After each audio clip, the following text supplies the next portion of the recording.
I have an example here of a Jacobs link rod. This is their aluminum link rod, and the problem is really a problem of design in all radial engines, in that they do have upper cylinders and lower cylinders, and because of this, the oil tends to drain by gravity to the lower cylinders.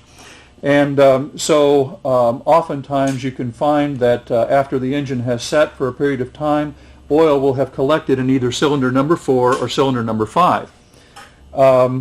It's very important that this engine be pull the propeller through to clear the oil that's in 4 or 5. If this is not done, what happens is the link rod moves down with the piston, it hits that oil, and then the oil does not compress, so the link rod bends. And this is an example of a link rod which is bent. You can see the shiny area here in the link rod. It had bent over, and with each stroke was actually contacting the side of the cylinder skirt. This was something that was on its way to a catastrophic failure, but the customer did not even know that he had a problem. It continued to run just fine. That's one of the caveats here. You know, it's awfully hard to tell from looking or running the engine that it has this problem. Yes, yes. I had a liquid lock about 12 years ago, and I found out primarily, although the engine ran great, the oil consumption went up tremendously in that one cylinder. But you may not have that. That's true. And so this is something that, particularly with a high-time engine or one that you don't know the background, that maybe would it be advisable to pull the bottom jugs if you suspect it and check for a bent rod? If you suspect it at all, I would say yes. Pull, and you wouldn't need to pull them both. You could pull one and inspect both from that one hole. But yes, I would say if either if you have suspicion with an airplane that you're thinking about purchasing, or if you think that possibly you've inadvertently liquid locked it, I would say that just to be safe, it would be worth the few hours that it would take to pull that cylinder and inspect it. And you know, Carl Baker told me about 12 years ago. Carl Baker, of course, was a very well-known engine rebuilder in the 60s. He said, if you bump it, you're going to bend it. Yes. He said, it doesn't make any difference. If you bumped it, you bend it. Yes. All right, we probably ought to mention the turbo. Yes. I'm sure you're going to get a lot of questions on the turbo. Well, probably so. There are still a few of the turbo engines out there. Yeah. The turbo was a conversion that Page did while they owned the type certificate back in the 60s. And their thought with that was twofold. One, that it would make an excellent high-altitude aircraft, and two, there was quite a market for the Jacobs engine on crop dusters. And so that engine was built with both of those markets in mind. It's not a bad engine, but it's an engine that it is very easy to tear up. And so people either love them or hate them. There are people that have operated turbos for years successfully. There are also people that destroy them in a very short time. You can overboost the engine, and so it's one of those things that many people are afraid of, and probably rightly so. Yeah, I think the key is don't overboost it. Yes, it is. I would look very carefully at a turbo if I was thinking of buying it. I'd inspect it very carefully and think about that. Okay, what else should we talk about? Well, another thing that we should probably mention in conjunction with the link rod, the reason that we have so much oil gathering in the lower cylinders is that the capacity of the sump on the Jacobs engine is not very great, and that oil drains down, fills the sump, and then overflows into the cylinders. There is a modification that has been done called the clean kit, which actually is 2 additional sumps, one at the level of the existing sump and one at the level of the rocker covers, which allows a place for the extra oil to drain. And not only does it lessen the danger of having a liquid lock significantly, it also lessens the wet starts when you start it and blow oil all over the airplane. You think you're going to have a clean start, and you've always got an audience when you blow oil. Yes, that's right. All right. Well, Ray Woodmansey out in California at Ray's Aircraft Service came out with that mod. Yes, he did. And I agree with you. I think it's probably a desirable mod to put on the engine. Yes. Well, I want to thank you very much, Steve, for taking time out of your busy schedule to talk to us about this engine. Now this engine obviously is a cutaway. Beautiful. What is it? 245 or 275? 275. 275. Mm-hmm. Well, at any rate, I want to thank you again for talking to us. I understand you do about one engine a week. That's true. That's great. Let's keep these old birds flying. Sounds great to me. The Shaky Jake, Polish rock crusher. Got that name because the designer was a gentleman of Polish extraction. It's a great engine. Tough as a boot. Easy to work on by somebody who knows what he's doing. Runs great on autogas too, but be sure and get the STC. And also, before you start it, don't ever forget to pull the prop through to get the oil out of those two bottom cylinders. Okay, about now, I think we ought to talk about the paperwork issues, particularly the paperwork issues that you should be aware of before you buy any airplane. As they say, the job isn't done till the paperwork's done. It would be a shame to get your dream machine home and find out that because you forgot some little item of paperwork that you had a nightmare instead. I've got a very good friend down in El Paso, Texas, Len Goffner. He's been in business now as an aircraft salesman broker for many, many years. I trust him. Let's fly down there and get his words of wisdom.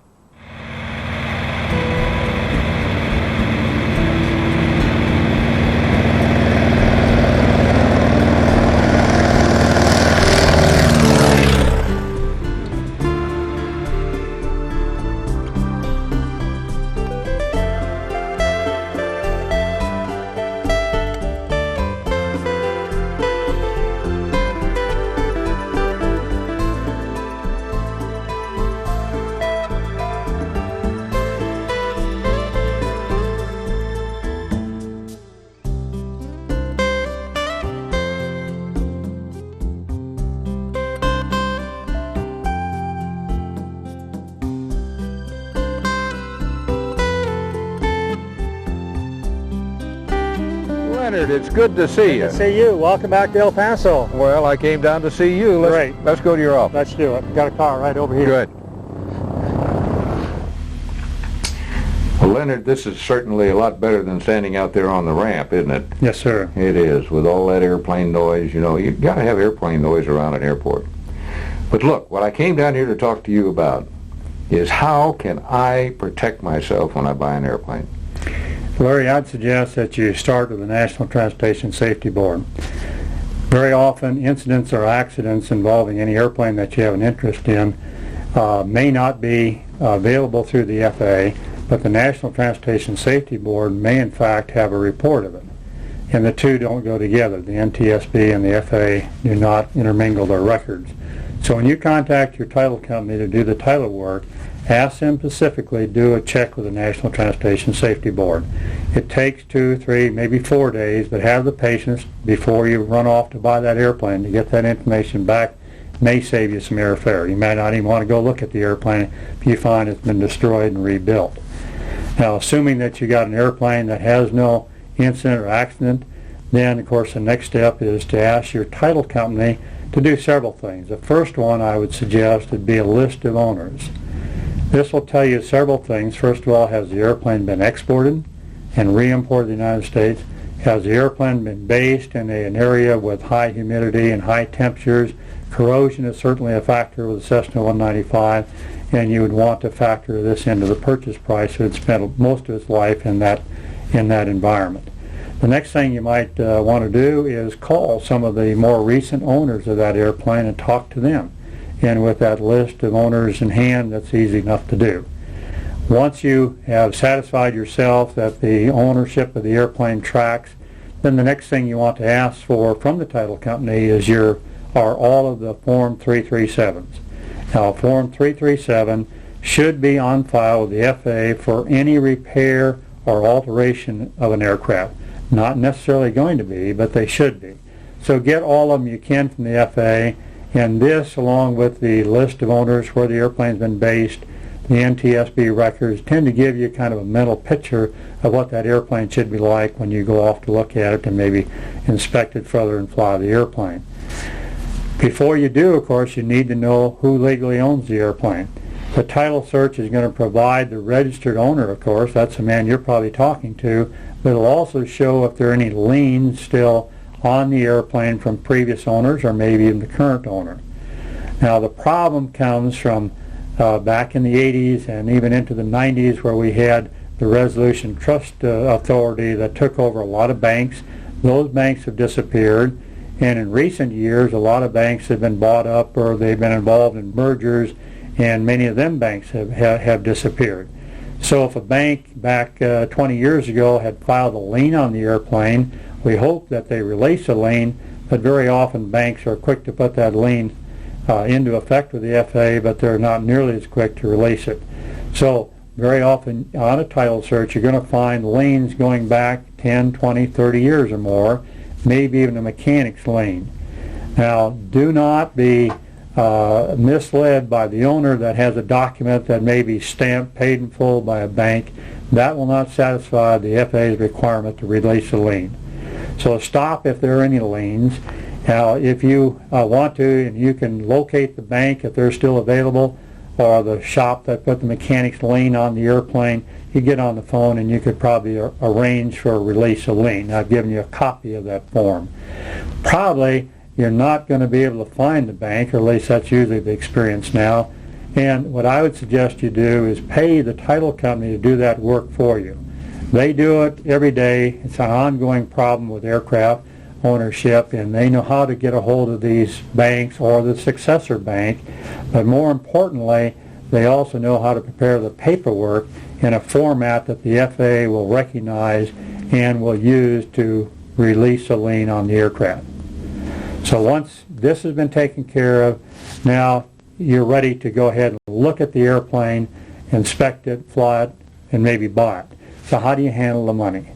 And again, I would suggest that you use your title company. Could be AOPA, could be Aerospace Reports, King Aircraft Title. They're all bonded companies, and you can ask them to handle the paperwork. But in addition to it, if you're not comfortable handling a $100,000 transaction, use an escrow service. Our escrow service is provided by the title company.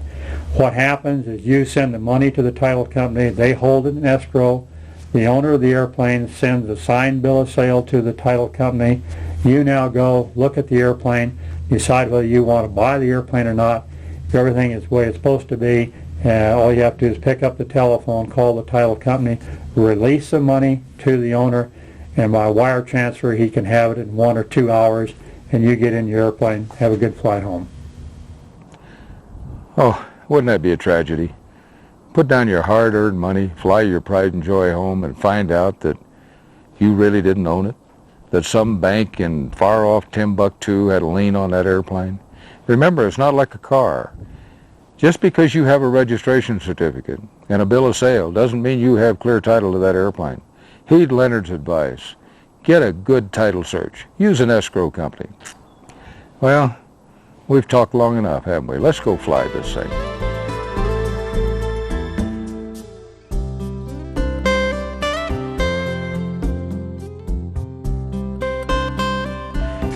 Folks, pre-flight on the Cessna 195 is pretty straightforward, just like any other general aviation airplane, with a couple of exceptions.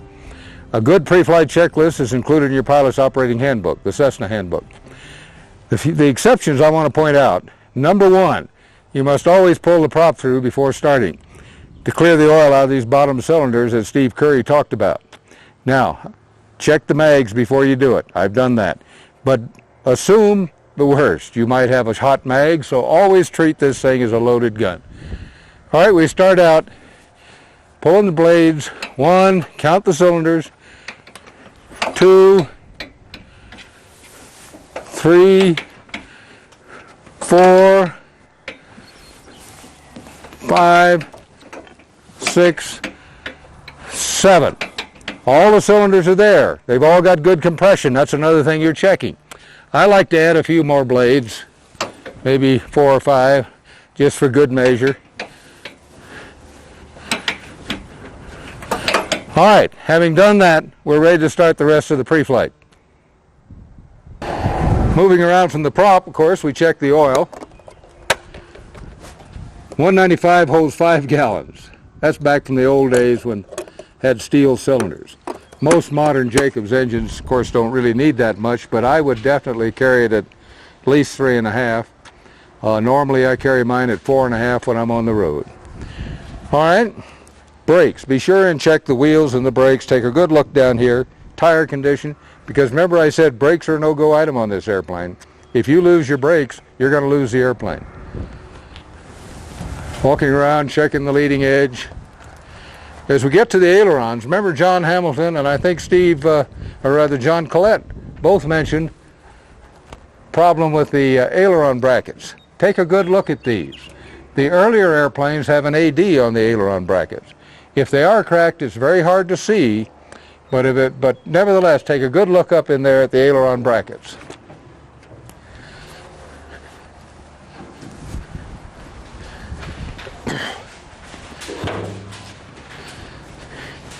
Same thing back here with the elevator hinge brackets.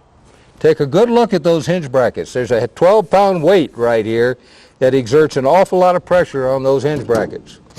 Another thing that's very important to check on the 195 is the trim tab security. There should be no excessive play in this trim tab. If you got a lot of play in this trim tab, check it out, find out where it is, in the actuating rod or in the piano hinge, but find it out. You can't see the rudder cables, but of course you can take a look down through here and judge the height of your tail strut. With experience, you can tell whether the tail strut's inflated. Checking the aileron hinge, the elevator hinge. As you come around here, take a look at your gas caps. You can tell whether they're secure.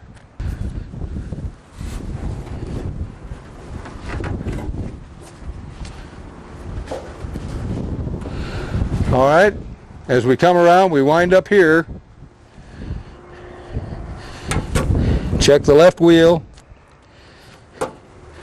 Left wheel for any signs of damage. Look around here for any signs of wrinkles. One thing I like to do, as long as the engine's cold, don't try it when it's hot, I like to grab the exhaust stack and give it a wiggle. A friend of mine in a Turbo 195 last week had his exhaust bayonet stack fall off the airplane in flight. All right, that completes the pre-flight. I think it's about time to go fly. Starting this thing is very conventional for most airplanes. The round engine, the radial engine, has a couple of different things I'll point out as we go along. Always use your checklist, of course. All right, throttle cracked, mixture rich, carburetor heat cold, mags to off, fuel on. Always start the 195 with the prop in the full out, full high pitch, low RPM position. That's to prevent oil from going to the propeller hub first rather than the engine. Pull the primer. It's going to take at least 4 shots.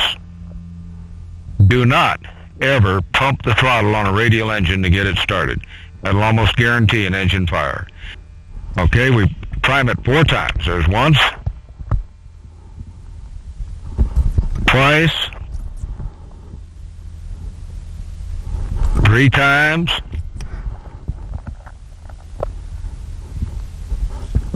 4 times, and I like to leave the primer out so we can keep it running with the primer if it in cold weather on a cold start or any time it doesn't seem to want to run. Do not pump the throttle. Okay, we clear the area. Clear. Push the starter button. Let the prop go through about 4 or 5 blades, and then we'll switch to B start.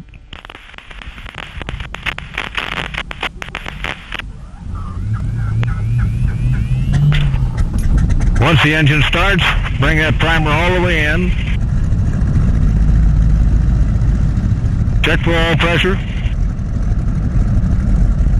Let it idle for about 30 seconds before you bring the prop forward. We've got good oil pressure, stabilized. Now we'll bring that prop in. Hear the RPM speed up. Let's slow it down and idle here for a couple of minutes at about 800 RPM. Okay, we've been sitting here idling long enough. Let's taxi. Clear the area. Bring the power up smoothly and start to move. All right, now, taxiing with this thing, you're pretty blind over the front.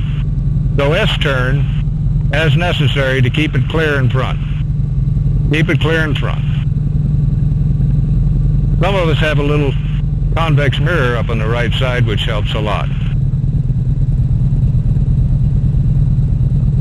Fregosi Unicom Cessna 195 Lima Bravo is on the ramp. Request airport advisory for local VFR. All right, we're in the run-up position now. Run up in this airplane. Bring the prop up to, rather the tack to 1500 RPM. For your mag check, right, back to bow, left, back to bow.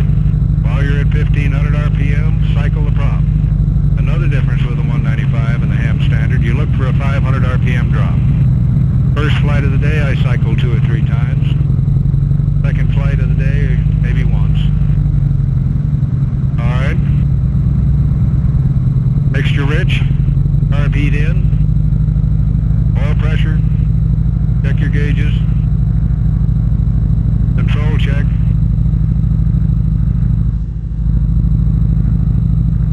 Back to an 800 RPM idle. And I guess we're ready to go.